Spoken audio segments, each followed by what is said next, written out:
Okey, tulis dua implikasi berdasarkan pernyataan berikut. Okey, kalau macam ni, awak potong dulu di tengah-tengah ni. Mana kita nak potong? Jika dan hanya jika, potong. Ini yang pertama, ini yang kedua. Sini letak jika, sini letak maka. Itu yang pertama. Okey, tulis ejaan mesti betul.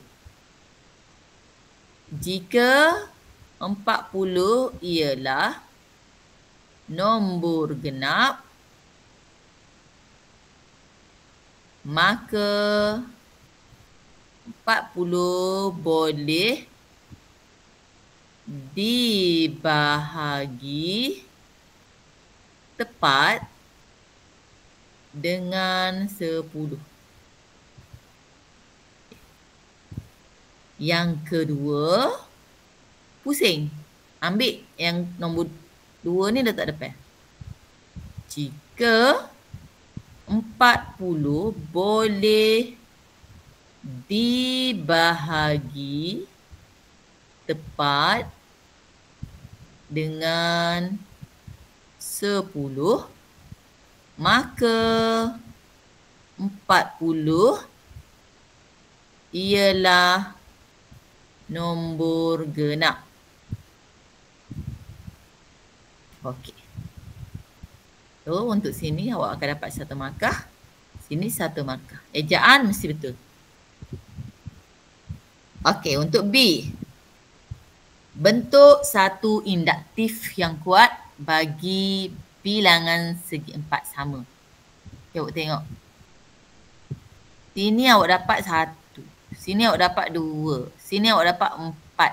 Sini awak dapat 8. Okey. Apa dia tu?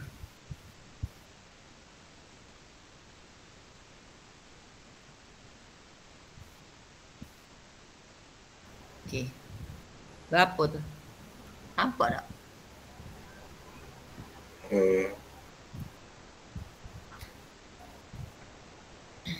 Hak ni kuasa dengan sifar dapat 1 dah. Sebarang nombor dia kuasa dengan sifar boleh dapat 1. Ni kalau ini sifar, sini 1, 2. 2 kuasa 1 dapat 2. 2 kuasa 2 dapat 4. Betul tak? 2 kuasa 4. 2 kuasa 3 dapat 8. Betul? Betul. Jadi awak kena buat 2 sini nak pastikan atas ni. Okey, dia ada 2 jawapan. 2 kuasa N di mana N sama dengan sifar 1, 2, 3. 1, 2, 3 titik. Titik mesti 3 atau lebih. Okey, 1.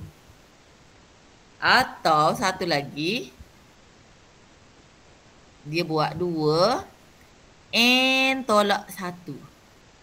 Di mana N sama dengan 1, 2, 3, stop.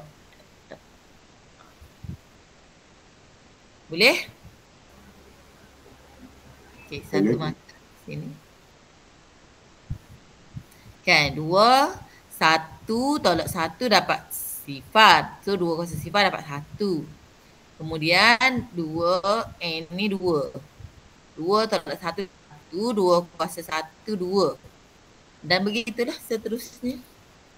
Boleh? Nampak?